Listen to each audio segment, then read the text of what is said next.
Hello, everybody. Scott Golden here, Golden Opportunities Coaching. Welcome to those of you who are new.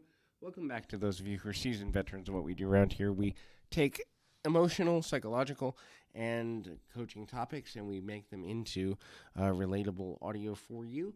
Today, we're going to talk about persuasion, and hopefully, I can persuade you by the end of this audio to subscribe, like, comment below, and all that good stuff. In any event, the art of persuasion is something that we all need to tap into from one time to another. I would even say that we need to tap into it almost every day, all day, because every social interaction requires at least some persuasive effort in order to be fruitful. We want people to agree with us, and so things to know about persuasion is the main focus of this audio. And so there's about half a dozen things I want to go through real quickly here, and we will do that currently.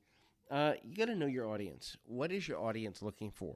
If you are dealing with somebody who is a disgruntled client, then you are looking to give them resolution and to feel their idea is valid. If you're dealing with somebody who is looking for emotional support, your role is to not only persuade them that you care, but also persuade them that you have either a solution or a listening ear or some helpful tidbit of advice that will improve their quality of life for interacting with you. If you're applying for a job, you're looking to persuade a person that you are, in fact, what they need to fill that job, the person they need.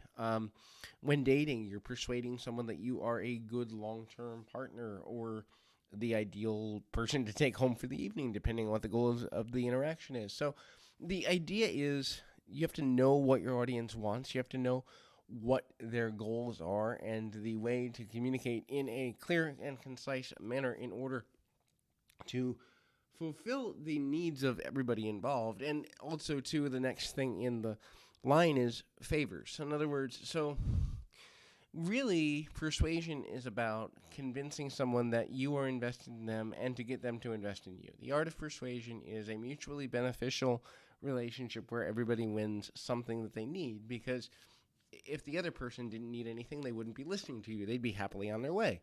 If you didn't need anything, you wouldn't be asking for assistance, guidance, help, or some form of social interaction. You'd be on your way. So there is the mutual benefit of favors to be done that needs to be acknowledged when looking at something like this. So it's not so much that we are in a rare situation when communicating, but you do have to convince your target audience that your opinion is rare, new, or in some way of value to them. You are not necessarily saying that you're the first person to ever have an opinion. Matter of fact, I honestly believe that for the most part, every opinion that's ever been expressed has already been expressed at some point in space or time, either in this lifetime or another. And so nothing that is ever said is 100% new, although it may be new to where we are in relation to history or maybe new to the person receiving it. But you do have to convince the person that you are conversing with that your idea is some way a new way to look at solving a challenge or problem, a new approach to an age-old life question or quandary. And it's important that you realize and recognize that sometimes you have to be patient when approaching trying to persuade someone. It can take several conversations. It can take saying the same thing multiple ways. It can take patience of letting them digest information. It can take a whole bunch of things. And one thing that makes a person less persuasive is when they put emotions into play in the wrong way. Now, emotional play is important. You're appealing to a person's emotional sense of logic or their desire to have one or more of their human needs met through the conversation or interaction you're having.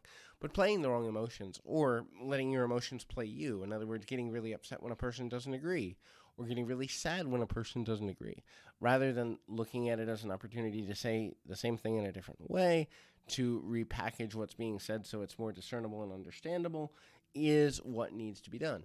You have to realize that from a person, if a person's going to make an emotional decision, they're going to make it because they feel commonality with the person presenting them with information. So it is completely useless to not have emotional mastery when approaching trying to persuade someone of something. If you don't feel confident in what you're saying, they won't feel confident in receiving the information, and they will not make a decision in the direction that you're trying to point them to go.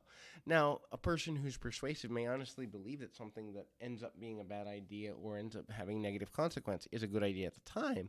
So it doesn't mean that persuasion is always 100% effective or 100% in the best interest of all involved. And that's where persuasion is dangerous, because a person without conviction can be persuaded to almost anything if we approach it from the right way. That's how things like cults and multi-level marketing scams and pyramid schemes and all those things are built, is the desire to believe is a powerful tool. And if a person wants to believe something enough, they will use within their own mind their logic and deductive reasoning and along with memory and previous experience, emotional memory too, to convince themselves that what they're saying, what's being said is more true than not true, or at the very least has the potential to be true, and then they'll take action based on that desired belief.